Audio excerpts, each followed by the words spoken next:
Olá pessoas, mais um dia aqui do nosso Política da Terra. Eu, para quem não me conhece, sou o professor Marcos Marinho, que estou aqui semanalmente, por enquanto, que a ideia é aumentar a frequência, para falar sobre a política que mexe na sua vida, que mexe com o seu bolso. E me acompanha aqui meu jovem pupilo, Vitão. E aí, bom ou não? E aí, professor? Achei que você ia falar que por enquanto semanalmente, que não sabe se vai voltar na próxima semana. Não, irmão, você tem pouca fé desse jeito? Que isso. Rapaz. Tem que ser igual. Já reparou como é que o Lázaro termina o programa? Não. Ele fala assim, hoje às 4 horas da tarde eu vou estar aqui, se o patrão daqui e o povão daí deixar. Rapaz, marra no engate que é sucesso, moça. Isso aqui vai para o ano que bora. vem, daqui 2 anos, só crescendo. Inclusive, quem não viu ainda, já tem outras entrevistas aqui no nosso canal. Se inscreve no canal, abençoado. Não adianta só assistir, vai lá, né, dá um likezinho, clica no sino para ser avisado dos próximos vídeos e para ajudar o canal também a crescer, beleza? Hoje nós vamos bater um papo com mais um jovem promissor político goiano. Acho que o pessoal da velha guarda tá achando que a gente é preconceituoso. Não é isso. É porque quem já tem um vovô aqui, entendeu? Pois é, já tem um equilibrado. velho no casting, né? Mas a questão é que, de fato, a galera mais jovem parece estar mais antenada e a fim de participar desse tipo de programa. O pessoal da velha guarda aí que quiser participar com a gente, dá um oi, fala pra assessoria abrir as portas, né? Porque o que eu posso fazer? Então, hoje é o camarada Lucas Calil, deputado estadual pelo PSD aqui em Goiás. Tudo bom, Lucas? E aí, professor Marcos, tudo bem? Prazer estar aqui com você, com o Vitor. A Terra FM, essa rádio que já é um expoente de Goiás e do Brasil. E agora também saindo à frente, fazendo seu podcast. É o primeiro podcast que eu participo, bom dizer. Opa! E um prazer estar aqui. Tô meio engessadão, que podcast o povo vai mais relaxado. Eu tô de camisa, porque eu tava na sessão, tava na Assembleia. Não. Mas um prazer estar aqui com vocês. Espero que eu possa contribuir também com esse podcast de vocês. Política da Terra. Isso, maravilha. E já estava aqui nos bastidores, já fiquei sabendo que rola aqui uma amizade antiga, não sei lá, de cerveja, de bebida, de farra. É engraçado que o povo que vem aqui, né, coincide muito de cara. cerveja. Rolou já uma aposta aí com o Paulo Henrique, falou que ia ganhar 6 pontos pra cima do Goiás. Apostamos aqui caixa de cerveja ao vivo. Pode dobrar a aposta que eu dou dela. Esse podcast aqui é desse, sabe? A gente tem aqui um papo bastante sério sobre a política do cotidiano, Claro. que mexe com a vida das pessoas, mas o futebol também é política, a cerveja do boteco também é política. Inclusive, postei hoje no meu Instagram, se não segue a gente ainda, @mmarinhomkt no Instagram. Qual que é o seu lá, macho? É Vitor Terra FM e Terra FM Goiânia. Vitor Terra FM, daqui a pouco vai ter também o do podcast, a gente tá com preguiça, não fez ainda. Mas vamos lá, Calil. 2021, o ano que não termina, o ano que vem depois de 2020, que foi tenso. Como é que foi 2021 na política da Assembleia aqui do Estado de Goiás? Quais foram as principais tretas que vocês viveram lá esse ano? Cara, acho que a principal foi agora, essa semana. Um deputado, não vou citar nomes, mas um deputado teve lá e inventou uma mentira sem pé nem cabeça para... Do ICMS. Exatamente, para aparecer em rede social. E hoje vocês sabem que as pessoas compram muito facilmente tudo que vê na internet, no WhatsApp, já esparrama aquilo como se fosse uma verdade. Ele simplesmente disse na internet que a gente votou um projeto que congela o ICMS do estado de Goiás e o do combustível também, sendo que na PEC não tinha nada disso. E aí teve um quebra-pau de 2 deputados lá por causa de uma mentira, sabe? Mas esse deputado está sendo responsabilizado, vai ser acionado no Conselho de Ética. Mentira, assim, sem pé nem... É difícil falar de matéria tributária, nós estamos aqui num assunto bem descontraído, mas... para exemplificar para o nosso ouvinte, para o nosso telespectador, é a mesma coisa de ver um urso polar lá em Aruanã, sabe? É mentira dele. É da bruta. É elefante, lá no Cocalim. Então, Mas aí é uma coisa bacana, cara, porque de fato a internet é um ambiente de mentira mesmo. O povo acha bonito falar fake news, mas falar que é mentira. O povo mente mesmo. Eu E até na prefiro política falar é brabo, mentira, né, cara? pro ouvinte, entender pro mesmo. eleitor comum, Uhum. para ele se identificar que é mentira mesmo, sabe? Eu, quando fui postar, fui desmentir, eu não fiquei nem pregando muito essa palavra fake news, porque isso pro ouvido de alguns ainda pode soar estranho. Eu já falo, é mentira, mentiroso, inverdade. Fui na tribuna, desmenti com números, com todos os argumentos, dentro da lei que ele inventou isso. Então, o maior quebra-pau que teve lá, quase foram as vias de fato, 2 deputados. Fiquei E o que sabendo, tem inventou a lance de mentira boneca tava lá, rindo, não sei não tava quê. nem... O que inventou Cara, a mentira isso- tava rindo dos dois, Isso é sabe? foda demais, cara. Agora que eu saí da Assembleia, né, eu posso falar. Eu trabalhava na publicidade da Assembleia, né? Então a gente trabalha pra casa. Cara, alguns deputados mesmo que atrapalham a gente, pô. A gente tinha uma campanha muito massa, que chamava-se Tem Fonte é News, que era só pra falar as coisas que acontecem de verdade, tá? E vem um deputado e solta um trem desse, cara. Aí não contribui com ninguém, né? Mas assim, sessão ainda de maneira remota, híbrida, aliás, pode ser presencial ou pode ser feita remotamente. A pandemia ainda tem interferido diretamente na sessão, porque ela sendo remota não é a mesma coisa, não é aquele mesmo calor, não tem a galeria lotada e quando tem algum projeto é mais polêmico. A pressão popular dá uma subida, no caso. E assim, o foco nosso está sendo direcionado 100% a sair da pandemia mesmo, sabe? Eu acho que ela vai voltar a ser tudo normal através do fim dessa pandemia. Eu, particularmente, acredito 1000% na vacinação. Acho que não é por acaso que nós estamos tendo números baixíssimos de infectados e de mortos. Isso tem nome, sobrenome, a vacina, seja ela da onde for, na minha opinião. Nenhuma é 100% e nunca foi. Sim. Agora inventaram que... enfim, cara, nós estamos focados nisso. Eu já estou com a previsão de tomar minha terceira dose, que é no dia do meu aniversário. Fiz minhas continhas 5 meses depois da segunda dose. Vou lá enquanto precisar for. Eu achei que a minha terceira essa semana, porque eu sou velho, mas não, é menos que vem ainda, bicho. É 5 meses, né? do meu aniversário. Eu achei que ia ser menos um pouquinho. Mas você falou um lance bacana, cara, da vacina e tal, porque hoje nós estamos gravando esse podcast, gente, do dia 14 de dezembro. E o governador Caiado veio aqui à rádio hoje pela manhã e deu uma entrevista e parará. E teve uma pergunta de um ouvinte que eu, honestamente, que me desculpem os nossos ouvintes, eu fiquei um pouco de vergonha alheia. Mas vou acreditar, de fato, aí ao grupo do WhatsApp que ele segue, que coloca coisa errada na cabeça dele. Que falou pro Caiado que ele tinha que ter vergonha porque o lockdown do estado de Goiás, a maneira como foi a gestão da pandemia aqui, ajudou a aumentar a inflação. Aí o governador, obviamente, né, trouxe a realidade dos fatos, vou tentar explicar sobre inflação. Mas é mais ou menos nessa linha, né, cara? O tanto que o povo não tem conhecimento suficiente sobre como acontecem as coisas de fato na política e o quanto, se não fosse uma gestão mais próxima da ciência que foi adotada aqui no Estado, que na minha visão pessoal poderia ter sido um pouco mais rígida, a situação seria muito pior. Então não dá para ir contra a ciência da pandemia. Isso até me levou, eu fui um parlamentar nos 2 primeiros anos de muita oposição ao governo.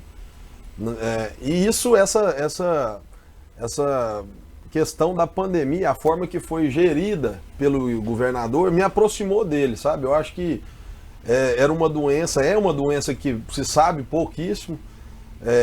Um fato que se sabe é que ela mata. Todo mundo aqui perdeu um parente, um amigo, conhece alguém que morreu. E acho que assim para o mundo inteiro. Então a gente tem que seguir quase que cegamente mesmo a ciência, né? Aquilo que está aí e que prova resultados. E o governador fez isso. Porque a pandemia, de fato, ela é um cobertor curto, né? Se você prende todo mundo de casa e mais, perde emprego. Se você solta na rua, vai morrer. Então, sem vacina na época, sem ter o que fazer. Eu vi gente, e até hoje tem vereador e tem político de Goiás que contesta máscara, cara. Então... Não, mas o presidente veio a público para proibir máscara no Planalto. Você viu o que o presidente do Atlético fez? Nossa, pelo amor de Deus, cara. Aquele Adson lá não tem lógica. Então, assim, eu me aproximei muito do governo porque eu vi muita boa vontade em preservar vidas e empregos, entendeu? E nunca foi antagonista um do outro. Sim, eles criaram isso, eu fico em casa, isso é a maior hipocrisia do mundo, enquanto o povo fala de... Esse mesmo pessoal que fala de inflação é o que está na fila para comprar o carro de importado de 1 ano, a fila tá aí. Entendeu? Eu tenho muito amigo assim, que tá falando, tá tudo ruim, a gasolina tá R$8 por causa do fica em casa, mas é o mesmo que tá comprando um carro, uma caminhonete em 1 ano de demora para entregar e com dinheiro de sobra. Então, cara, ano passado... Essa inflação, ela é para alguns. Sim. Não, o povo pobre tá se lascando. Isso o povo aí... pobre tá se lascando. Porque paga mais no gás, paga mais no pão, paga mais no transporte, na bebida, na cerveja do fim de semana. E eu lembro que eu publiquei um artigo no jornal Opção, ano passado ainda, que o título era bem isso, cara. Para trabalhar tem que estar vivo. Porque não dá para sentar nessa dicotomia burra. Tem que botar o povo na rua. Tá, mas é muito melhor você tentar manter o Estado no mínimo de suporte para o cara poder se manter sadio e são até descobrir a vacina e investir na vacina, do que soltar a galera na rua para morrer, para lotar o hospital igual estava no começo. Então é uma visão bastante tacanha. Mas você tocou num ponto aí que para mim é interessante e para nossa audiência vai ser bom também. O que é fazer oposição no mandato? Porque o povo tem na cabeça que fazer oposição é sair nos tapas com o coleguinha. E fazer oposição, falando aí pro nosso telespectador, é muito mais fácil do que você fazer do que você ser situação, porque oposição é jogar pedra. Muitos políticos chegaram em algum lugar de destaque jogando pedra. Então, ser oposição é muito fácil. Eu, particularmente, sempre procurei fazer uma oposição de muita responsabilidade, sabe? Mostrando o dedo, apontando o dedo, mas apontando também um caminho a ser seguido. Porque só apontar o dedo não adianta. Eu chegar aqui e falar assim, ô professor, essa careca sua aí. Mas eu posso te falar, ó, mas tá bonitão. Então tem um cara ali que faz implante. Então, eu sempre apontei o dedo e apontei um caminho, sabe? E tanto, a prova maior disso é que todos os projetos, quando eu era opositor ferrenho do governo, os mais importantes, eu votei com o governo, entendeu? Então, o governo tem o ônus e o bônus da sua própria gestão. A Assembleia simplesmente está ali para respaldar e também para cobrar. Mas eu não acredito nessa política de olho por olho, dente por dente, de ataque, de acusação, de fake news, porque não vai chegar em lugar nenhum, cara. Nem na sua casa, não sei se você é casado, se o Marcione, que é nosso operadorzão que tá aqui do lado, é casado. O Vitinho eu sei que não é, que tá na revoada todo dia. Tô nada, mano, tá doido. Mas nem dentro de casa você com extremismo você não resolve, sabe? Então eu sou um cara muito conciliador, muito sensato. Não tem sangue de barata, não. Se pisar em mim, eu vou pra cima também, sabe? Na ideia, no discurso. Mas eu procuro sempre ajudar. Para depois, amanhã, se der errado, falar, ó, eu ajudei, a culpa não é minha. Sim. Então, a rede social levou muito essa nova política aí de ataque, de acusação, e o povo tá cansando já também, o povo quer que resolva. Não sei se você concorda comigo, mas assim, você é político, já fez campanha, já sabe o tanto que o trem é bruto mesmo, claro. A militância quer ver sangue, e a hora que a gente transporta isso depois para a rede social, e ao longo do mandato mesmo, o que parece para mim? Quem tá ali é a mesma militância que estava na eleição, que continua querendo ver sangue e porrada. Porque o povão, depois da eleição, voltou para casa. Pro joguinho lá de quarta-feira e domingo, pra novela, pro jornalzinho de vez em quando, pra aquela resenhazinha de fim de semana. Então, o que eu percebo hoje é que a gente está vivendo aquilo que alguns autores chamam de campanha permanente. E aí os políticos, atores políticos, estão sempre pensando no próximo mandato, ou reeleição, ou ascender na carreira política, e a militância está sempre inflamada, ensandecida cada vez mais, porque agora tem mais canais para externalizar a sua raiva contra os oponentes. Eu penso que é mais ou menos por aí esse frenesi todo. E com agravante de você poder reproduzir esse discurso de ódio e também até as mentiras com engajamento, com patrocinado. Hoje eu já vi no Facebook mentira falsa sendo patrocinada, entendeu? Então, tem que haver um rigor assim, das próprias redes sociais em apurar as informações para deixar com que isso seja passado para frente, porque ali se vai reputação, se vai toda uma história construída, todo um discurso de credibilidade, se vai às vezes por uma mentira. E a desgraça, ela repercute mais do que a verdade. Muito mais. Tem estudo comprovando isso já. Então, para você rever, igual essa matéria mesmo, que foi uma mentira de um deputado para se promover e para aparecer, para a gente reverter isso, nós estamos precisando de 25 deputados juntos, da TV Assembleia, dos procuradores da TV Assembleia, de às vezes falar com a rádio, falar com a televisão, com a imprensa escrita, para desmentir um negócio que foi feito pela rede social e foi vendido como uma verdade. Então, não, e o pior é que você sabe que vai ter uma galera que vai continuar acreditando até o fim da vida. Vai morrer, velho, lá com o povo falando, você votou para descongelar. Não, porque tem aqueles onde não vai chegar o desmentido e tem aqueles que vai chegar e eles não vão acreditar. Porque o outro já tem uma legitimidade mais confirmada. Então é difícil, cara. A rede social, ela deu voz e tá certa a todo mundo. Mas tem muita gente usando a rede social para desinformação. A própria vacina, cara. Sim. Tem gente que acha que é vacina. Eu conheço gente que não tomou vacina até hoje. Que tinha gente tomando remédio aí. Que eu perdi o pai de um grande amigo que tomava remédio desses que inventaram, que funcionava.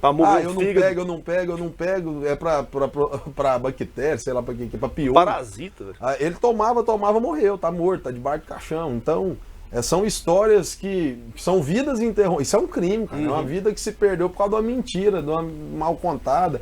Que se fosse verdade, não tem nada. Não, se fosse verdade, o mundo inteiro estaria usando, né? Ou o brasileiro é o mais iluminado do mundo, que só ele que achou que não. Ele descobriu aqui a solução. Até falando nesse assunto de pandemia, fica aí para nós o exemplo, né? Porque o Brasil, ele demorou uns 3 meses, 4 meses a entrar na pandemia do que os países que começaram lá perto da China, pra ter Europa. preparado muito antes. Então, assim, nós na primeira onda, naquela de fevereiro, de março de 2020, foi em março, foi bem no meu aniversário. Na primeira semana que fechou as coisas assim, foi no meu aniversário.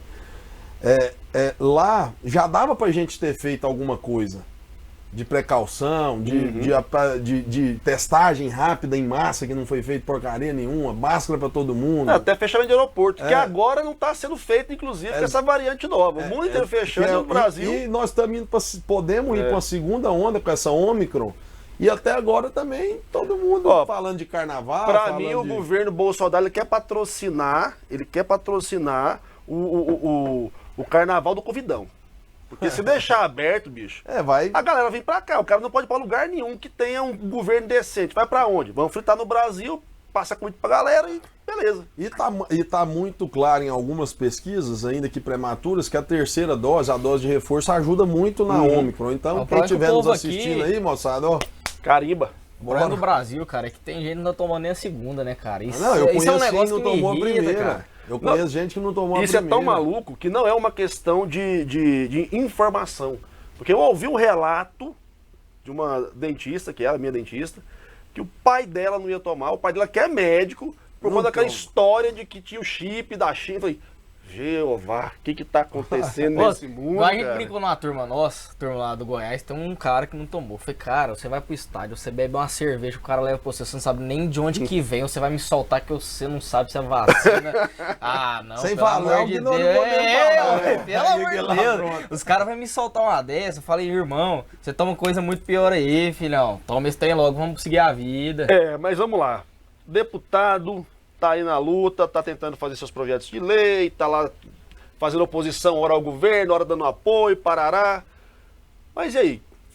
População goiana, população brasileira, como é que é essa interação na sua visão, Lucas, do povo com a política? Porque é tão difícil o povo entender e participar do debate político. Você colocou um exemplo rapidinho que foi bem bacana. No remoto agora da sessão não tem a galeria aberta. Por quê? Para quem nunca foi num plenário, a galeria onde tem as cadeiras e a população pode ir lá para assistir, pressionar e levar um cartaz. Então essa participação e essa aproximação é o que obviamente ajuda, né, as mudanças políticas a acontecerem. Por que você entende que não está pegando mais? Ou quer dizer, nunca pegou direito, né? Cara, eu acho que todo mundo tem uma parcela de culpa em tudo isso, sabe? Acho que o desinteresse pode ser pela conduta de alguns políticos que leva política só tem canalice, rouba bandalheira, e essa pessoa fica aversa a isso, mas tem a outra meia culpa que essa bandalheira tá lá também porque foi colocado por alguém. Entendeu? Ninguém cai do céu lá. Ninguém foi ali ungido por uma força divina e parou lá. Tem gente que vende essa história. Todos os 513 deputados, presidente, governador, todo mundo que está na política foi eleito pelo voto popular. Então você fazer manifestação contra o Congresso, pensa o povo lá de fora, o que eles devem pensar de nós? Fala, esse povo está indo para a rua manifestar contra o povo que eles mesmos botaram lá dentro. Olha que lógica perversa que a gente vive. Então, eu acho que tudo isso acaba levando ao desinteresse geral, sabe? Eu acredito muito em algumas políticas para serem realizadas para melhorar, não o interesse. Acho que isso é um processo natural, a rede social está ajudando. Apesar desse fanatismo mais atrapalhar do que ajudar, acaba que muita gente também se sente estimulada a ir ali saber se uma fake news procede. O assunto está circulando mais, né? Antigamente não tinha tantos canais para circular o assunto da política. Hoje rola isso de forma mais fácil, sabe? Hoje se fala de política numa mesa, antigamente nem falava direito. Mas eu acredito piamente, assim, muito mesmo, que em duas soluções para a política, não para o interesse. Mas eu acho que a primeira delas passa pelo fim da reeleição do Poder Executivo.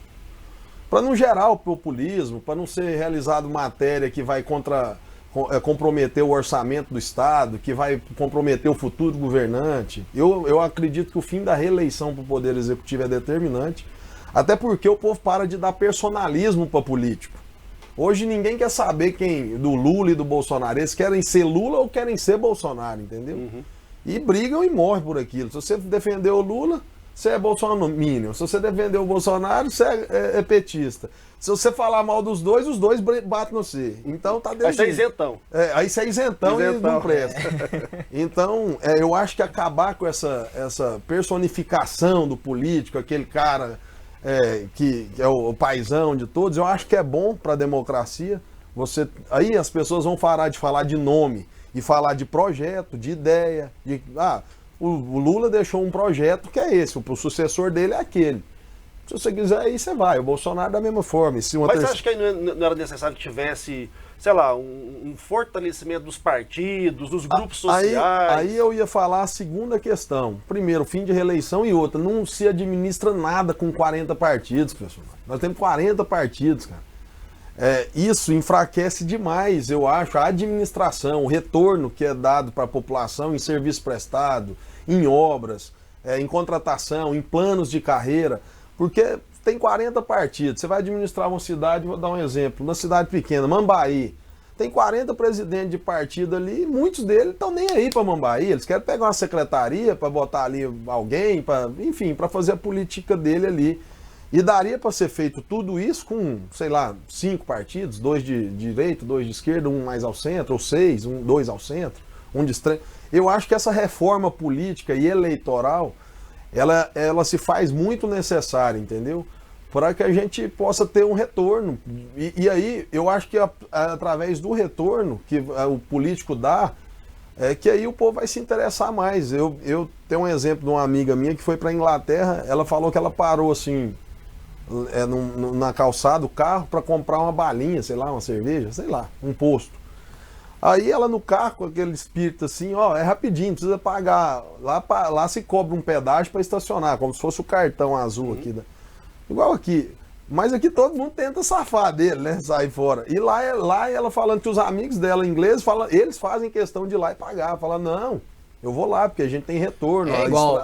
Então eu acho que esse retorno, esse trabalho do político é o que vai trazer o pessoal para dentro da política. Falar, não, cara, tem um cara ali que me representa bem demais e eu vou deixar ele lá. E eu acho que para o executivo, que é quem manda na grana, que manda na estrutura toda, a reeleição não é um bom caminho. Posso pagar a língua um dia de virar um prefeito, um governador. Igual todo mundo já pagou, Getúlio, JK, todo mundo paga. Cara, mas o Bolsonaro tá pagando. O pessoal de partido é tão maluco. Eu dei uma aula num curso de extensão da FESP São Paulo, e um professor estava comentando, né, que certa feita lá no interior de São Paulo ele conheceu um cara que ele se denominava como corretor de partidos.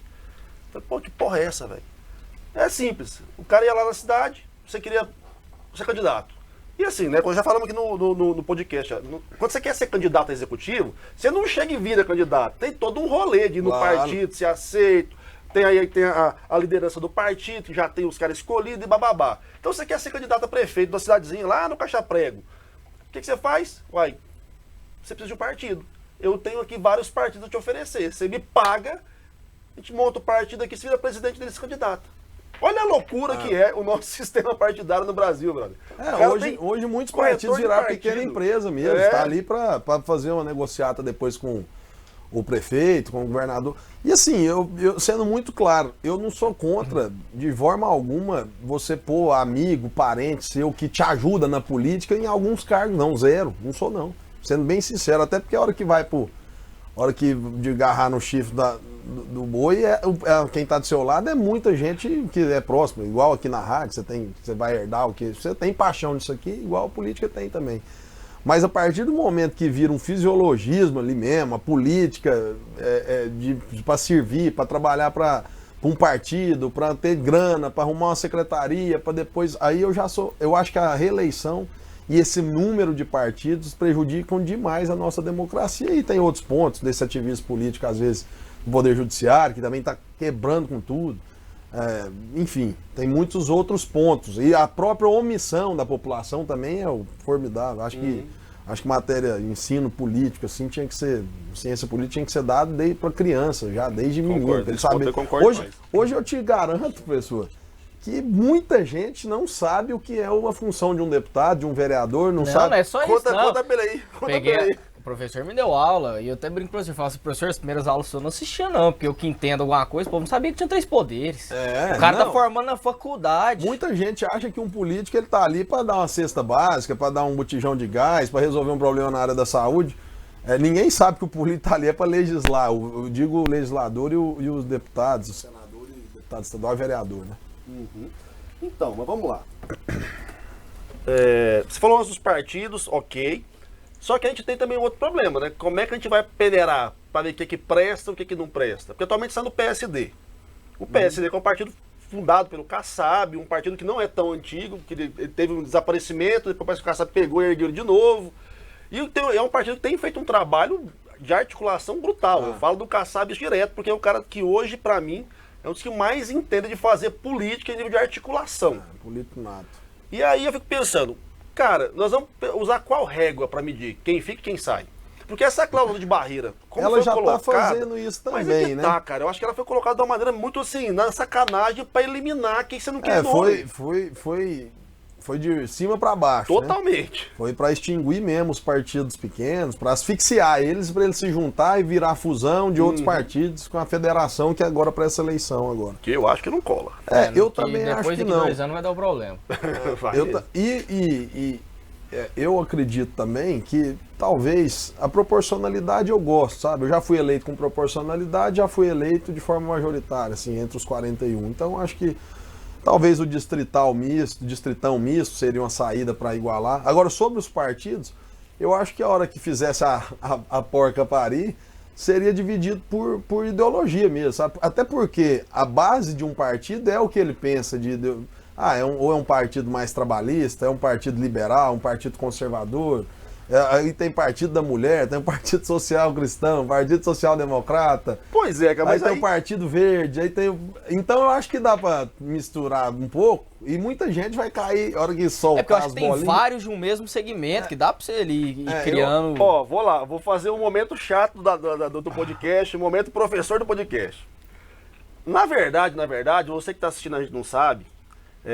Os partidos políticos foram inventados na França. Quem fala isso não sou eu, Marcos Marinho, foi Maurice Duverger, simplesmente para viabilizar o processo eleitoral. Sim. Então, pegou lá uma galera que já estava dentro dos meios políticos, né, ou na época do Império ainda, das cortes, que tentaram partir depois para as repúblicas, juntou essa galera e falou, tem que fazer uma eleição para dar um ar de democracia para esse rolê. Senta de um lado. De um lado é tal, do outro lado é tal, a gente monta os grupos partidários aqui. Seriam os partidos de quadros, né? A gente já estava no sistema político e montou os partidos.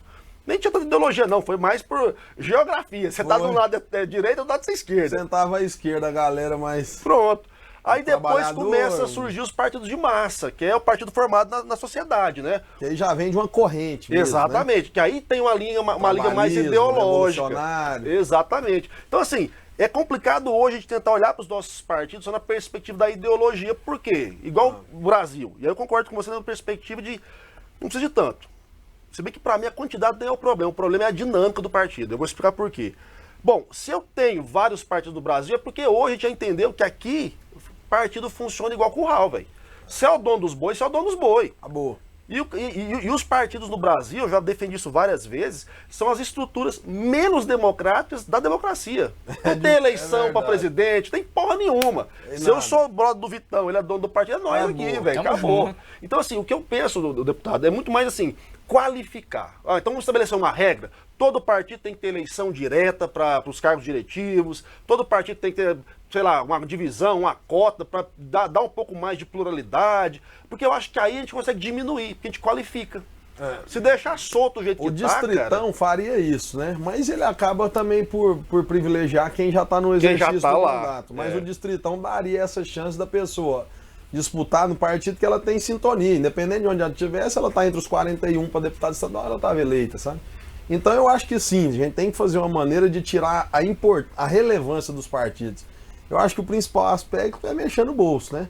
O fundão que está aí, fazer uma nova redistribuição, minguar isso a quase zero, acabar com essa hipocrisia que ninguém pode doar, todo mundo vai doar, eleição é isso. Não, essa história de que vamos baratear a campanha é mentira, ficou muito mais caro. Maior falácia que inventaram foi isso aí, o brasileiro gosta de tampar o sol com a peneira, sabe? E a regra aqui tem que fazer o seguinte, toda regra aqui tem exceção e não pode ter. Lei é lei, meu amigo. Ó, vem cá, se você for pego fazendo falcatrua, você tá fudido, tá lascado. E serve pro empresário. E é liberar tudo isso em muitos países de fora, entendeu? Uma coisa que eu ouvi uma vez, que eu falei, gente, é só o Brasil mesmo. O cara comentando assim, não, porque é o seguinte, você tem que entender que tem lei que pega e lei que não pega. Mas, porra, como assim? Não pode, se é lei, não pode, eu gostei dessa aqui, eu vou seguir, essa aqui eu não gostei, foda-se, deixa ela pra lá. Mas o que é isso, cara? Que bagunça é essa? Então, assim, a gente tem que rever muitas coisas e o que eu falo muito também, não tem solução simples para problema complexo. E nós estamos falando de sociedade, de ideologia, de dinheiro, de poder pra caramba. Então não vai ser assim, meti o pé na porta aqui e resolvi com 2, 3 palitos, porque a gente sabe que não vai. E como não vai, deputado, e aqui a gente estava no bastidor já meio que sondando, por enquanto não tem que tocar o barco do jeito que está. 22 tem eleição. E aí? O que você vê para a eleição de 2022, nesse rolê maluco que está acontecendo? E qual é o seu papel na eleição de 22? Cara, eu particularmente tenho uma pretensão de me candidatar a deputado estadual, sou pré-candidato à reeleição, né? Eu já sou deputado estadual, então pretendo ir mais uma. Nosso grupo político de Goiânia tem a pretensão de lançar o Quitão, que é um vereador de Goiânia, a deputado federal, aqui dentro da cidade. É uma estratégia do nosso grupo, pensando em todos os aspectos, em vitória, em derrota, está tudo sendo avaliado. É um grupo muito novo, que não está sob a tutela de nenhum coronel, de nenhum medalhão. Quem manda é a gente mesmo, o Vitinho sabe disso. A gente que eu falo, nós todos, a galera mesmo. Todo mundo tem voz, tem vez, todo mundo participa. Não existe diferença ou hierarquias. Pelo contrário, a gente escuta muito a galera que está do nosso lado. Não falo gente que trabalha, não. Falo amigo mesmo, que dá um toque, que ajuda. Hoje eu estou aqui no podcast, convite do Vitinho. E eu sei que isso é bom para nós, para mostrar a minha impressão, o que eu penso, enfim. E isso eu sei que ele também me ajuda nessas coisas. Então é um grupo muito novo. Eu tenho 33 anos, o Quitão tem 30. Eu sou 88, ele é 91. Meu do céu. Então, você tá 2000, professor? Aí você me fode, deputado. Eu sou do século passado, velho. Aí me quebra. Mas enfim, nossa pretensão, sem demagogia, é de ir longe, de chegar. Eu acredito que nós temos preparo e estamos adquirindo conhecimento necessário para ir longe. E 2022 acredito que vai ser a eleição que vai ser um caos mesmo, né? Nessa pré-eleição já está sendo. Você entra no grupo de família, tem pai que não fala com o filho, tia que briga com o sobrinho. E diante dessa polarização, desse discurso radical, dos extremos, eu não gosto de extremos, sabe? Eu sempre me considerei um cara mais sensato, e vejo virtudes no governo do Bolsonaro, como vejo vi virtudes nos governos do PT, entendeu? E não me mato por nenhum, não sou eu esse cara. Cara, então você tem uma visão muito melhor do que a minha, viu? Porque a única virtude que eu vejo no governo do Bolsonaro é que ele vai acabar. Essa é a única que eu consigo ver. E até fazendo um gancho, o Quitão comentou que você avisou pra ele que o Paulo Guedes era um cara que não ia dar certo, né? E ele falou que ia e tal. Pra quem não tá acompanhando cronologicamente, porque meu camarada aqui esquece da cronologia, nós tivemos aqui o Lucas Quitão, que é o que o Calil acabou de citar aqui, ele já gravou com a gente também. E ele comentou, né, que deu uns toques aqui pro deputado em relação ao Paulo Guedes. Não, foi o contrário. Foi eu que deu toque nele. Perdão. Não, cara, esse domingo eu tava com meu pai lá em casa. O Quitão era Paulo Guedista e agora você já ensinou pra ele que Paulo Guedes não engana. Nada contra o Guedes, mas para um país de uma dimensão continental, onde se você não cobrar multa por usar cinto de segurança, que só salva a sua vida e a minha, se você não cobrar a multa aqui, amanhã você vai no gol, tá todo mundo quebrado lá, entendeu? É um país muito paternalista para um governo muito liberal, entendeu? Então eu já previa que essa inflação, eu já previa dólar alto, eu já previa empregada não podia ir pra Disney, eu já sabia um pouco disso. Já conhecia o modo do homem ali. Meia-noite, né, tava assistindo o Canal Livre, aí meu pai e o Guedes estavam lá. E aí eu peguei uma parte do debate que era sobre estatização e privatização. Principalmente da Petrobras, Eletrobras e Correios. Cara, eu não consegui explicar. Eu não consegui explicar por que deveria privatizar a Petrobras. E o governo influencia demais lá dentro, sabe? Não é eu que tô falando, não. A equipe quase toda do Guedes pediu conta. O que ele argumentava, cara... Salim Matar, Joaquim Levy, todo mundo. Saiu agora um molecão novo, que era competente demais, se eu não me recordo o nome. A própria equipe dele já pediu conta, porque ele sabe que eles estão ali enxugando gelo, ué.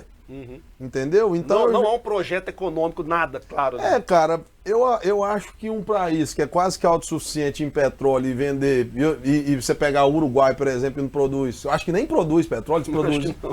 Eu não sei isso ao certo, mas eu tava lá agora, eu fui no jogo lá, o petróleo lá tava o mais barato que aqui, ué. Nós somos quase que autossuficiente. Então vende essa Petrobras ou então estatiza de vez. Agora vai ficar... A gente paga as contas dela, mas na hora do lucro, 30 bilhões em 3 meses, dá para os acionistas. E o povo pagando R$8. E toda a nossa inflação, a base dela, quase toda, além do dólar, obviamente, é o dólar e ligado também. A inflação é a questão da gasolina. Se eu vou vender uma escova de dente lá em Aruanã, ela chega por um caminhão que levou. Então tá tudo, a inflação tá comendo tudo. Aí é um ponto que eu não gosto muito do governo atual.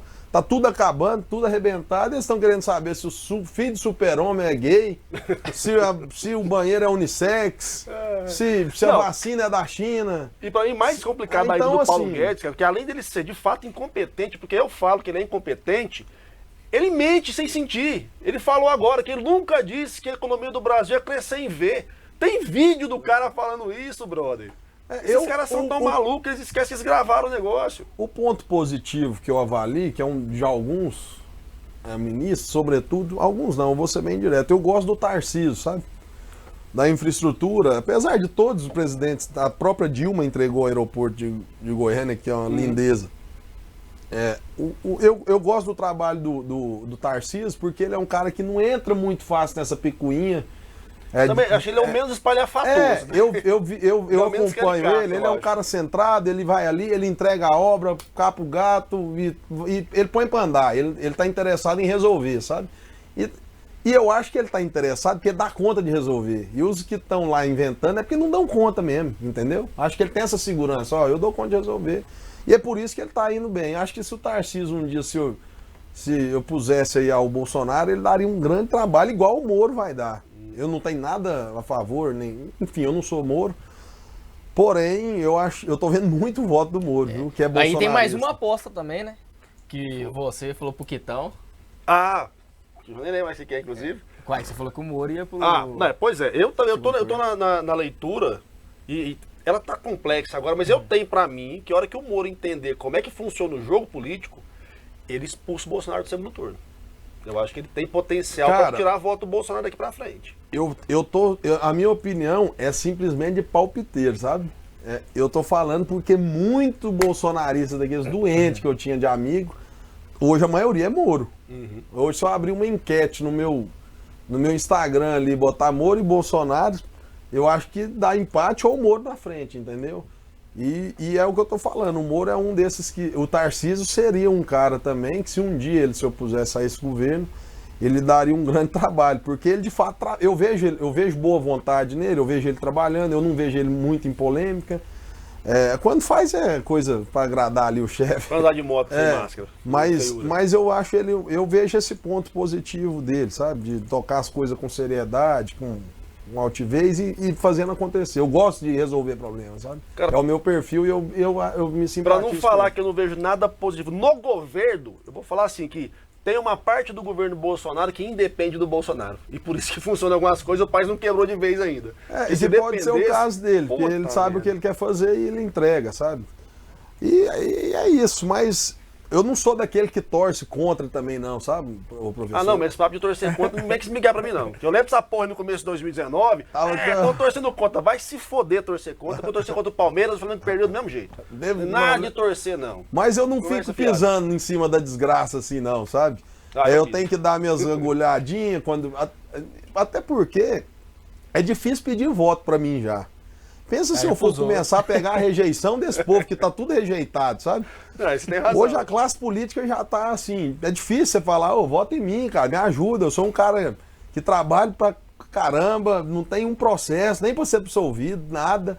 e entrega resultado, descentraliza os recursos, leva obra para o estado inteiro. Já é difícil. Pensa se eu começar a defender os outros que não tá nem aí para mim. Não, então eu fico na esse minha. é o ponto, você está completamente certo. E com todo mundo dividido, porque se o povo tivesse pelo menos com vontade de conversar, sabe, de ouvir o contraditório, falar assim, pegar um petista e falar, cara, mas teve coisa errada, tem uns caras ali que era malandro, o Bolsonaro é honesto, mas não é desse tanto não, tem uns malandros ali, você tá vendo. Agora você fala qualquer coisa, aí eu já fico na minha, quietinho, porque eu quero somar, não quero desconstruir. Não, é interessante essa fala, porque assim, a gente vive num país onde a galera sem pudor nenhum, numa eleição, por exemplo, do tipo dessa próxima agora, que tem cargo executivo estadual, federal, cargo legislativo estadual, federal, ele vota em um em cada partido. E tá nem pra broca. Ele vota no cara do PT, depois num outro cara do PSL, outro cara do DEM, e tá tudo normal na cabeça do cara. Eu tenho um amigo, eu vou contar isso aqui, eu posso. Eu tenho um amigo meu, muito amigo, e ele gosta de fumar maconha, sabe? Eu não tenho nada contra, não. E ele, rapaz, e vê a eleição, ele é Bolsonaro presidente, nossa, ele bolsonarista. Falei, rapaz, um caboclo igual você, rapaz, maconheiro, esses caras vão pegar você de porrada, ó. Ele foi viajar, rapaz, ele tava com a meia que tinha uma planta da maconha. Nossa. O policial fez ele engolir a meia. Eu falei pra você tava votando contra os seus algozes, rapaz. Mas isso aí. Eu votar é uma coisa, agora você tá votando nos. Mas sabe o que isso me lembra? Aquela galera que em manifestação contra a Dilma, contra o governo e tal, e intervenção militar, a polícia vinha, chegava o chinelo, isso aqui é uma ditadura, E eu avisei antes, aí quando rolou isso aí, ele falou, rapaz, bem que você me avisou, eu tava botando meus inimigos lá. Os caras são doidos. Nada contra o Bolsonaro, mas a sua linha não é a dele. Ele fala mal de quem usa droga, essas coisas, você tá em outra vertente. E deixar claro aqui que eu não uso, viu? Porque depois vão falar que eu uso droga. Vamos lançar fake news. Lucas Calil falou ao vivo no podcast. Os amigos. Cerveja eu bebo bem. As fake news começam assim mesmo. Deputado, defensor da maconha. O canabidiol e o Quitão defendemos muito. Pois é. Acho que é um... O Quitão teve com a gente aqui, esse é um tema que eu queria falar, porque eu tenho amigas que usam pra fibromialgia, faz bem pra caramba. Pra tudo. E existe ainda essa hipocrisia, esse preconceito estúpido em relação a um medicamento. Até porque o canabidiol, ele é oriundo da planta, mas ele não tem efeito nenhum, alucinógeno, alguma coisa do tipo, sabe? Ele é um dos vários elementos que tem na planta. Diferente do THC que causa, sabe? Então, isso é um atraso sem precedente que nós estamos passando, porque cura a vida, ameniza sofrimento, resolve muita coisa no nosso país. Sem contar que será um mercado promissor, inclusive, também. A exploração, a produção, a indústria farmacêutica vai ganhar dinheiro, empregar gente, fazenda plantando aí, tudo com regulamentação, tributado, tudo certo. Pra mim, até se quiser fumar recreativamente também, podia fumar, velho. Eu acho hipocrisia. Lá no Uruguai, onde eu tava, não tem problema nenhum lá, não. O mercado da cannabis na Califórnia tá gigantesco, faturando milhões. Num país igual nosso, que vive com desemprego de 14 milhões de pessoas, é uma hipocrisia esse negócio. Eu acho o grande problema é a dimensão do país, entendeu? Eu acho que, por exemplo, tem estado que daria para liberar. Igual nos Estados Unidos existe a federação de fato, né? Onde cada ente da federação, cada estado manda, até na sua lei, no seu dinheiro. Aqui a gente é tratado, o problema do Acre é tratado igual o problema do Paraná. Então eu acho que isso é um prejuízo para o estado e para esses debates, entendeu? Eu acho que tem estado que dá, sim, um estado menor, que tem um nível, que tem mais dinheiro investido há mais tempo, que foi colonizado há mais tempo, que já estão mais avançados, acho que daria sim para liberar. Agora tem estado que eu acho que não, que ainda falta muito investimento, uma educação muito precária. Então tratar o Brasil como um todo, um país continental de 200 milhões de habitantes, é um erro grotesco em todas as ordens. Jurídica, que é o que nós estamos falando, onde algumas coisas se pode, outras não, sobretudo na distribuição de receita. É um absurdo você pagar R$1 de imposto dessa garrafa de água e 72 centavos ficar com o presidente. Sendo que a pessoa mora no município. O Bolsonaro nunca foi em Mozarlândia, ele nunca foi em Jussara, ele nunca foi... E mal vai o governador também, entendeu? Então, tinha que ser o reverso. O cara pagou R$1 de imposto na cidade dele, 72 centavos tinha que ficar o prefeito dele, com o governador. Hoje é uma lógica totalmente perversa a distribuição do Pacto Federativo. Você manda o dinheiro pra federação, pra federação até que decidir. ele volta, amigo. Até que ele volta. Aí tem GO, tem BR, aí ninguém sabe aí a competência. A tabela do SUS defasada, um médico hoje pra fazer uma cirurgia ganha R$15, R$20. E tudo. Era melhor o prefeito administrar o recurso e o presidente ser só um moderador, um regulador. Hoje não, o dinheiro vai para Brasília até que ele volta para a cidade que você pagou R$1 de imposto, você está morto.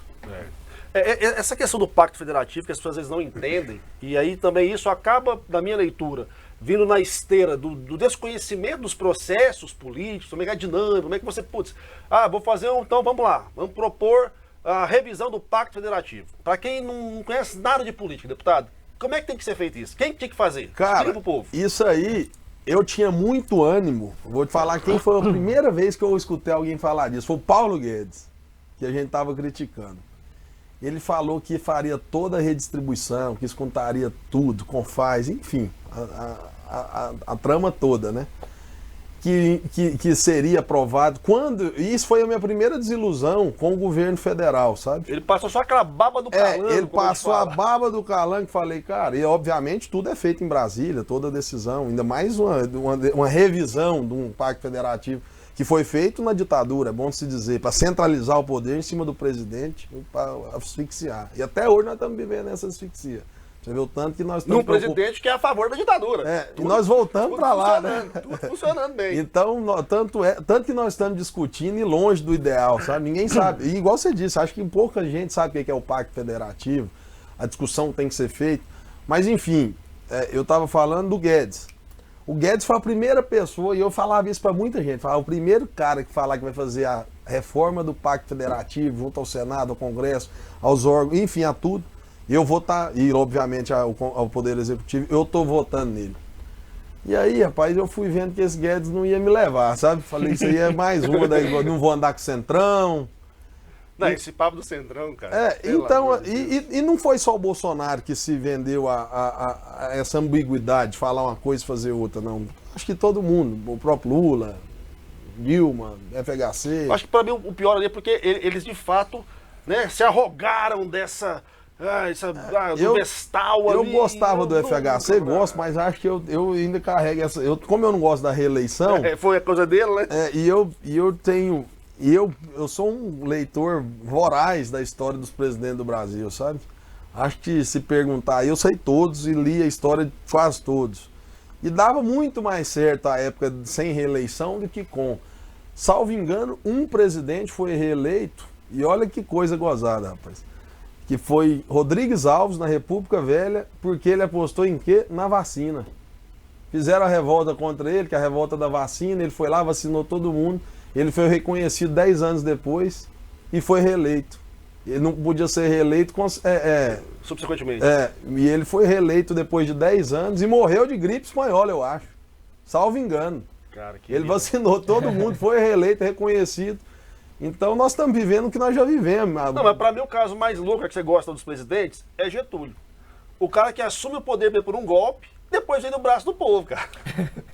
É Brasil, irmão. Ele é duro. É Brasil. Mas ele era artista, né? Ambíguo demais. Populista pra um cacete também. E se julgava muito professor de Deus, então ele falava, não, o poder moderador é eu mesmo. Eu, tipo assim, sou ditador, mas não sou. Que é a tendência do populismo, não, né? Então... beligerante que é o nosso aqui. Mas assim, nós estávamos falando, o Fernando Henrique pôs a reeleição. É uma coisa que a gente ia falar desse pluripartidarismo. Na ditadura e antes também eram sempre definidos em dois, né? Ou você era da galera da direita, arenista, o DN, ou você era aqui em Goiás, era caiadista, era ludoviquista. E aí depois que virou essa... Aí depois, ou você era marconista ou você era irista. Mas depois que virou esse cabaré de cego aí, rapaz, ninguém tem deferência com nada, ninguém tem lealdade com nada, gratidão com nada, é todo mundo com um canto, Deus por todos. Mas aí que tá, vamos lá. A gente fez um rolê aleatório, nós fomos lá aqui, na lua e voltamos. Nós vamos falar várias vezes aí sobre o Pacto Federativo aqui nesse podcast, então relaxa que você vai entender essa anarquia uma hora ainda. Fique em casa. Você tem a missão de fazer um seu sobre isso. Não, vou fazer. Vou fazer lá no meu canal do YouTube, lá ou no meu canal no YouTube, ou no meu... perfil do Instagram. Quando você fizer, pode me passar que eu posto no meu também, faço questão. Que isso aí o pessoal tem que entrar de sola. Vou fazer com certeza. Mas vamos lá, essa bagunça toda aí, agora muitos partidos e parará, e você citou algumas fases da história com nomes muito emblemáticos em nível de liderança. Algumas lideranças políticas mesmo, na perspectiva mais democrática, outras lideranças mais ali na base do cabresto, na base da força e tal. E uma questão que a gente tem comentado aqui muito, e quando eu estava dando aula para o Vitor a gente falava sobre isso, e essa emergência de novos líderes? Cadê? Quando será que vão chegar um dia e falar assim, porra, ó, tem os cariusistas agora, tem os quitãozistas. Porque, cara, a história da política e do mundo é isso. Você tem pessoas que conseguem aglutinar grandes forças e promover mudanças sociais. Claro. Mas não é fácil, e parece que está cada vez mais difícil. Cara, eu modéstia à parte, sonho um dia ter esse segmento, assim, de pessoas que gostam do nosso jeito de trabalhar, das ideias e tal, mas isso é muito longo prazo. Acho que a gente tá botando um tijolinho por vez e é um projeto de longo prazo. Mas eu acredito que a falta de interesse, essa apatia geral, e muito causada pela própria classe política, é o maior problema de todos, sabe? E eu acho não, tenho convicção que todos os problemas, a base de todos os problemas do Brasil e de qualquer sociedade é falta de educação, cara. Se você tem menina se prostituindo, se você tem cidadão que não sabe votar, se você tem amigo que ficou traficando, se tem amigo matando os outros aí, metendo arma na cara, você conhece gente que faz, enfim, todo tipo de canalice que é executada, pra mim, ela nasce ali na falta de investimento em educação. R$1 investido em educação, você vai economizar trilhões em cadeia, em leis, no judiciário, enfim. E apesar dessa falta, nós temos hoje os professores. Eu sou um defensor incansável dos professores, sabe? Eu fiz meu ensino fundamental em colégio público, eu conheço a luta deles. Professor hoje de colégio público, ele é professor, ele é médico, ele é enfermeiro, ele é psicólogo, ele é juiz, que ele faz conciliação de casal, o pai briga com a mãe, o menino conta. Então, assim, cara, nós temos que investir neles, pô. Nós temos que abrir escola, temos que aumentar, botar essa moçada para ficar o dia inteiro na escola, dar subsídio para a mãe não ter que fazer o moleque tirar ele da sala para ele ajudar ela em casa, dar um subsídio maior para ela, dar um subsídio para ele, fazer ele interessar em ver que aquilo é um instrumento de transformação, fazer com que o ensino não seja tão, como que eu posso dizer, pragmático e importando com nota e diploma. É muito mais fácil você... Hoje a gente pensa em número, sempre é número. O Brasil tem tantos analfabetos, tanto alfabetizados, tantos no ensino. Nós temos que parar de olhar um pouco o número, lógico que não esquecendo a importância dos números, mas ver um pouquinho de vocação, porque às vezes um moleque ali, se ele tem um talento para música, se você jogar ele para virar um grande professor, um musicista, ele tem hora que ele desinteressa da escola porque ele acha aquilo tudo um saco. Então, se a gente tivesse um pouco de vocação dentro da sala de aula, desengessasse um pouco, isso aqui, eu mesmo com número eu sou péssimo. Você botar 2 mais 2 eu sei, eu acho que eu decorei. Porque, obviamente, brincadeira, mas eu sou mais de humanas, entendeu? Exatas eu já não gostava e achava aquilo tudo muito quadrado. Eu acho que se a gente reformulasse a forma de ensino, lógico que mantendo os princípios básicos, as diretrizes já colocadas que dão certo. Sim. É isso que eu estou falando. Apesar da falta de investimento, os professores estão lá. A gente tem um patamar complicado da minha leitura, Lucas, que já há um tempo eu sou um crítico também, é que a gente forma as nossas crianças, adolescentes, para passar na prova. Que antes era o vestibular, agora é o Enem. E para depois ir para uma faculdade que às vezes o cara não tem o mínimo de conexão, nada. Então, assim, eu acho que falta realmente, no processo formativo, essa atenção. A vocação da pessoa. Cara que pode estimular mais, um tipo de conhecimento que vai, de fato, sei lá, otimizar a vida, a região da pessoa. Pô, uma coisa que você colocou, eu achei bacana, é ter essa visão um pouco regionalizada das coisas. Né? Eu não posso só olhar o Brasil como se fosse todo mundo São Paulo. E onde chegou o progresso há 500 anos atrás, eles foram mexer aqui em Goiás muito depois. Muito depois. Pra cima aí, pra dentro do Brasil, muito depois, entendeu? Então, eu acho que é isso, cara. A gente tem que... Até porque você aproveitando o cidadão, você vai prevenir um monte de coisa, que é a iniciativa dele de ir pra droga, pro crime organizado, enfim... onde o Estado falta, alguma mão vai porque tomar é o seguinte, se ele faz aquilo com prazer, vem cá, eu gosto, e na sua sala você lembra, tinha um cara que era mais ligado à área rural, um mais peãozão, Se você já levasse ele para aquilo lá, vem cá, já vamos ali, que você vai, a partir de tal idade, você vai mexer mais com aquilo. Com 15, 17 anos, ele estava cuidando era da família dele, ganhando dinheiro, porque falta muita gente no mercado qualificada. Hoje é difícil você achar alguém, assim, cunhar alguns. Por exemplo, lá em Umas, tem o Polo dos Enxovais. Direto a gente me manda, eu preciso de uma costureira boa, Então, se a gente tivesse formando as pessoas já diante da demanda e não baseado em dados, em uma prova, como você disse, aquela coisa engessada, a gente teria cidadãos melhores e menos dependentes do poder público. Eu só faria uma pequena correção, se me permite, assim, não é que não tem que ser baseado em dados, mas os dados que fazem sentido para o contexto. Sim, não é dado, até porque nós temos que estar ligados nele, né? Eu estive no Maranhão, Lucas, agora em setembro, ministrando um módulo de marketing no agronegócio, numa instituição lá. Maranhão, Balsas no Maranhão ali, 400 quilômetros de Imperatriz, grana, soja, fazenda, e o pessoal, todo mundo falando, cara, a gente não tem mão de obra. Não tem. Falta tecnologia, eu sei disso. Falta mão de obra. E aí é um processo que, cadê o governo federal para olhar e falar assim, falta tecnologia aí?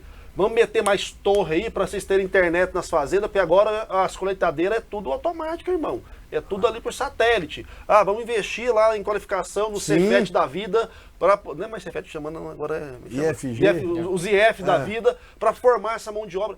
Cara, isso é política pública. Se não tiver política pública, nós vamos crescer. Eu tenho um amigo, Lucas também, o apelido dele é Leitão. Ele fez no Cefet de Inhumas, ele terminou, eu acho que é alguma coisa ligada à computação. Eu arrumei um estágio para ele, eu nem era político na época, eu só passei o currículo dele para uma pessoa que gostou, que eu sei que ele é cabeção também. Ele hoje ele trabalhou bem, foi funcionário de uma empresa em Goiânia muito boa. Daqui ele já foi para Lisboa, com tudo pronto, com nacionalidade, com tudo pronto. E agora ele está em Bruxelas, cara. Morando lá, com a vida pronta, com os 2 filhos lá, a esposa lá. Chegou agora até uma semana aqui em Umas para o final do ano. Aí ele e a turma, tomamos uns gorozinhos juntos. Mas assim, ele é a prova cabal do que nós estamos falando aqui. Ele é um cara que ele estudou e ele fala isso, fala, Lucas, tenha no mundo inteiro, se eu quiser trabalhar onde eu quiser, eu entro. Porque falta esse cara igual eu. E tá lá o Cefet. Entendeu? Então, só que até o cara chegar no Cefet, às vezes ele já foi desestimulado, porque ele já teve que ajudar em casa. A mãe vive com um salário mínimo, ele já tem que sair da escola correndo, e no outro dia ele já está cansado, já começa a matar a aula. Vira um ciclo vicioso ali, perverso, que a pessoa não vai terminar de estudar. Cara, eu enquanto professor, uma coisa que eu aprendi Você é professor muito, de quê, Marco? Cara, eu dou aula de marketing, publicidade, uma porrada de disciplina ali. E aí, assim, e tem um pé na pesquisa da comunicação política. Eu pesquiso comunicação política, dou aula de marketing político. E uma coisa que eu aprendi dando aula em algumas instituições é essa questão do entender a realidade do aluno. Quando eu dou aula na PUC de manhã, eu tenho sabe o jeito que a galera. Alunos. Quando eu dou aula à noite, na faculdade do Senac, que eu dava, é outra coisa. É o pai de família. É aquela coisa, à noite, geralmente, você não tem o estudante trabalhador, você tem o trabalhador estudante. Então o cara já chega depois de um dia de perrengue do caralho. É outro mundo. Uma luta danada, e pega chuva e vai de moto, aquele peteco. Então você tem que, de fato, oportunizar um caminho bacana pro cara. Porque o rolê do dia é tão tenso, tão difícil. E isso eu tô falando já o cara que chegou na faculdade. Sim, pô. O moleque tem que ir pro 2º grau, fazer um primeiro grau. Nossa, o índice de desistência já no fim do ensino fundamental pro médio é muito grande. Sim. É alarmante, assim, entendeu? Então até esse cara chegar naquilo que ele tem vocação, que ele já perdeu, ele foi ensinado sempre ali naquela coisa engessada. E muitos fazem igual você disse mesmo. Forma nem sabe, nem tem ali às vezes uma atração, uma vocação para aquilo, se formam. Porque às vezes até a vida já vai afastando, né, cara? Eu fiz meu 3º ano também em escola pública. Cara, tinha 3 meninas que iam com o bebê pra escola, tinha uma outra que já tava grávida. É pauleira. E aí tinha uns 3 garotos que iam lá só pra comer merenda e era 3 horas da tarde comendo canjica num sol de 40 graus numa... E se não comer lá, não come em casa. E assim, cara, eu tenho muito contato com uns 8 ali, 10, cara. Poucos vingaram, saca? Tem um que eu falo muito dele, chama Naubert. Ele jogava aqui na época no Goiânia, cara. E o sonho dele era ser jogador e tal. O cara foi pra Lisboa, sem nada de grana, nada. Cara, começou a trabalhar numa fábrica lá jogando bola, agora só joga bola lá, cara. A gente tem que entender que a gente vive num país extremamente desigual. Se a gente não começar a tratar os desiguais com a desigualdade que eles têm, a gente não vai melhorar. O próprio Estados Unidos, cara, se você for bom no esporte, eles já te dão a bolsa, já te bota pra... Depois, a hora que você vê, você tá na NFL da vida, na NBA da vida, draftado. E aqui não faz nada disso, pelo igual eu contrário. comentei aqui no dia do Quitão, cara. Eu nadei minha vida inteira, cara. Quando eu tinha 10 anos que fecharam aquele parque aquático, que era pra reformar em um ano, cara, vai completar 11 anos com o trem fechado, cara. Fui participar de uma competição nesse final de semana, um sofrimento, competição no Feira Pacheco, com um torneio de karatê do lado, com gente no clube bebendo cachaça e gritando do outro, cara. Como é que você tem um incentivo ao esporte desse Na jeito, verdade, cara? é que o que falta pra mim, né, e aí já começando a caminhar pro finalmente do nosso episódio, deputado, é ter essa visão mais complexa das questões sociais. Então, o esporte não é só o esporte ali pra você movimentar o corpo. Pode ser para sua saúde, como pode ser para uma economia girar, cara. O lazer não é só para tomar cachaça, pode ser uma estrutura para empregar gente, a cultura e assim por diante. Então, assim, o que eu espero é que, eu achei bacana você vindo aqui, o Quitão vindo aqui e falar desse grupo de vocês, que é um grupo que está se movimentando politicamente para ocupar espaços e ter uma visão alinhada. Eu acho isso muito positivo, para a gente perceber o que podem ser as próximas gerações da política nacional, porque tá tenso, irmão. E para nós é mais importante ainda, sabe? A gente poder passar uma impressão que vai ao encontro daquilo que muita gente quer, lógico, a gente não agrada todo mundo, mas a gente poder se vender mesmo, falar, ó, eu sou esse cara aqui, eu penso isso, sobre todos os temas. Acho que esse formato da Terra, do próprio podcast, é muito importante, sobretudo para nós, para o nosso grupo. Acho que a gente tem que explorar isso mais vezes, em mais ambientes, em mais nichos diferentes, porque é isso que passa, eu acho, assim. Amanhã você pode ter uma impressão, falei com o Lucas ontem, falei que estamos semana passada, os moleques não são bobos, não. Eles estão lá por acaso, não, entendeu? Eles estão lá por merecimento. Então eu acho que nós temos que usar muito isso e explorar. E o mais importante, a gente acaba estimulando mais jovens a entrarem na política. A gente até fala, quem quiser participar, o gabinete 24 lá da Assembleia é o meu, fica à vontade para ir lá, para debater, para levar ideia, para levar sugestão, para entender, se quiser passar um dia do meu lado, ir para o plenário, enfim, vocês estão em casa. E é isso, acho que a nossa missão aqui, eu faço por amor e vocação, sabe? Nasci político. Então, quem precisar da gente, estamos aí. Massa demais da conta. Já aproveitando que estamos aí no programa de final de ano, né? E pelo que eu sabia, vocês tomam cachaça moada, os dois juntos aqui. Nunca me chamaram, inclusive. Está registrado aqui nesse podcast. Você vai nos Jogos do Goiás, professor, ano que vem? Você vai nos Jogos do Goiás ano que vem? Vai beber só em jogo, velho. O professor manda foto pra mim quarta-feira, 9 horas da noite, pra tomar uma cerveja. Mas quarta-feira, 9 horas da noite já é de lei. Você abre o bar, né? Tá doido? Tá doido? Não, até porque em dezembro, né? Todo dia é sábado, né não? Pois é. Calil, brigadão pela sua presença no nosso podcast, cara. Achei massa demais o nosso papo. Já deixo aí próximos convites pra gente voltar a conversar. A proposta aqui do Político da Terra é falar isso mesmo, sabe? É mostrar a cara, eu tô fazendo isso, eu penso isso, a gente vai discordar. B, né? Nós vamos discordar em algumas coisas, vamos concordar em outras, mas vamos normal, vamos debater. Muitos virão aqui que a gente ainda tem uma sintonia de ideia que hoje deu para perceber, mas virão outros aqui. Sim. Que você vai saber levar e normal. O importante é conversar e a nossa audiência entender que para fazer política você não tem que xingar o coleguinha, xingar a mãe do coleguinha, morder alguém, até porque nós estamos tudo no mesmo barco, né? Nós temos que remar tudo para frente. Enquanto viver uns para frente, outros para trás, nós vamos ficar patinando. Então vamos junto. Mas te agradeço demais, professor, Vitão, abraço a toda a família Terra FM, a rádio que eu já escuto, 104.3, está salvo lá no meu carro, desde que eu tenho carro, ela nunca saiu de lá.